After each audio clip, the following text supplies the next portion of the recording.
स्वागत है आप सभी का। ग्लोबल अड्डा देख रहे हैं, मैं हूं आपके साथ पुनीत और आज एक सीक्रेट मीटिंग की खबर आपको हम बताने वाले हैं। और ये सीक्रेट मीटिंग कहाँ हुई है? ये मीटिंग हुई है काबुल में और मुलाकात का राज अब जाकर खुल गया है। किस किस की? आपको याद होगा कि काबुल या अफगानिस्तान जो आज है उसे भले ही अभी तक बहुत सारे देशों ने मान्यता न दी हो वहाँ की सरकार को, लेकिन उसके बावजूद बहुत सारी चीज़ें गुपचुप तरीके से चल रही हैं, क्योंकि ये आप हम सब जानते हैं कि ठीक है, वहाँ की सरकार से भले ही आपकी ना बन रही हो, लेकिन अगर ग्लोबल पोजीशनिंग को देखा जाए तो उस जगह का अपने आप में महत्व होता है। इसलिए सबको इस दुनिया में एक दूसरे की ज़रूरत पड़ती है। खबर क्या है मैं आपको बताऊंगा तो आपको मेरी बात आगे समझ में आएगी। दरअसल काबुल में एक सीक्रेट मीटिंग का राज खुल गया है। अमेरिका और तालिबान के बीच ये सीक्रेट मीटिंग की बात सामने आई है और बड़ी बात यह है कि कैदियों की अदला बदली की डील हो चुकी है।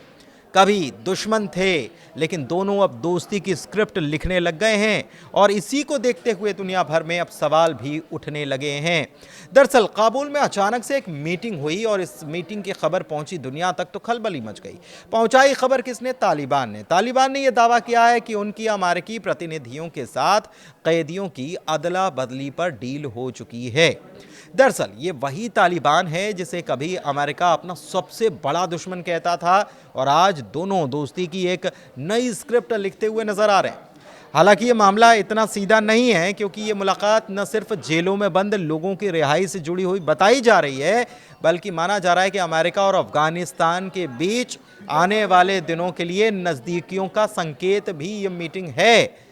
ऐसे वक्त में जब वॉशिंगटन ने अफगानों के लिए अपने दरवाजे ट्रैवल बैन के जरिए बंद कर रखे हों, ये माना जा रहा है कि ये बैकडोर डिप्लोमेसी है और ये सवाल भी खड़े करेगी, लाजमी सी बात है। तालिबान ने अपनी तरफ से कुछ तस्वीरें जारी की हैं और इन तस्वीरों में उनके विदेश मंत्री आमिर खान मुत्ताकी और अमेरिकी दूत एडम बोहलर और पूर्व विशेष दूत जल्माए खलीलजाद के साथ ये दिखाई दे रहे हैं। यही तस्वीरें ये साबित कर रही हैं कि बातचीत केवल अफवाह नहीं थी, बल्कि दोनों पक्ष सचमुच साथ में बैठे और बातचीत दोनों पक्षों ने की है। तालिबान की तरफ से बयान भी आया है और ये कहा गया है कि बोहलर ने कैदियों की अदला बदली के लिए रजामंदी दे दी है, सहमति दे दी है, मान गए। लेकिन अब तक ये साफ नहीं हुआ है कि कितने लोग छोड़े जाएंगे और किन हालातों में उन्हें पकड़ा गया था। अच्छा, इस मामले में अमेरिका बड़ा खामोश है, चुपचाप काम जो चल रहा है, लेकिन तालिबान ने कर दिया है दावा। व्हाइट हाउस ने इस मुलाकात पर हालांकि कोई रिएक्शन दिया नहीं है, लेकिन तालिबान खुलकर यह दावा कर रहा है कि दोनों पक्ष रिश्तों को नॉर्मल करने की तरफ आगे बढ़ रहे हैं। और दिलचस्प बात यह है कि ये बैठक उस वक्त हुई जब तालिबान ने हाल ही में अमेरिकी नागरिक जॉर्ज ग्लिजमैन और फे हॉल को रिहा किया है। विशेषज्ञ क्या कह रहे हैं? वो कह रहे हैं कि तालिबान इस डील को एक राजनीतिक जीत के तौर पर दिखाना चाहता है, जबकि अमेरिका अपने नागरिकों की सुरक्षित वापसी को बड़ी उपलब्धि बताकर इसको बैलेंस करने का काम करेगा। अच्छा, मार्को रूबियो की तरफ से इशारा भी सामने आया है। कैसे इशारा सामने आया है? तो तेल अवीव में पत्रकारों से बात कर रहे थे अमेरिकी विदेश मंत्री मार्को रूबियो।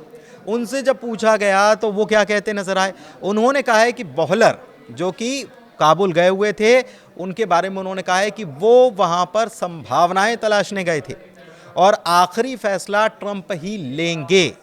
तो इस बयान से ये बिल्कुल साफ हो जाता है कि बातचीत का लेवल कितना ऊंचा है। कहने का मतलब ये है कि बॉलर वहां तो गए तो सही, लेकिन किसकी मर्जी से गए? ट्रंप की मर्जी से गए, और जो भी डील होगी वो ट्रंप तक पहुंचेगी। और इसका लेवल ये बताता है कि ट्रंप और कौन कौन लोग इस डील को करने में उत्सुक हैं, और कोई भी समझौता जो होगा वो सीधे व्हाइट हाउस की मंजूरी से ही होना है। अब तालिबान से दोस्ती की बात क्यों हो रही है? तो तालिबान ने बयान में ये कहा कि दोनों पक्षों ने न केवल कैदियों बल्कि इन्वेस्टमेंट, नागरिकों के मुद्दे और आपसी रिश्तों को और बेहतर बनाने पर चर्चा की। और तो क्या, अभी तो रिश्ते बन जाए वही बड़ी बड़ी बात है। अमेरिकी प्रतिनिधियों ने हाल ही में अफगानिस्तान में आए भूकंप में मारे गए 2200 लोगों पर संवेदना भी जताई है।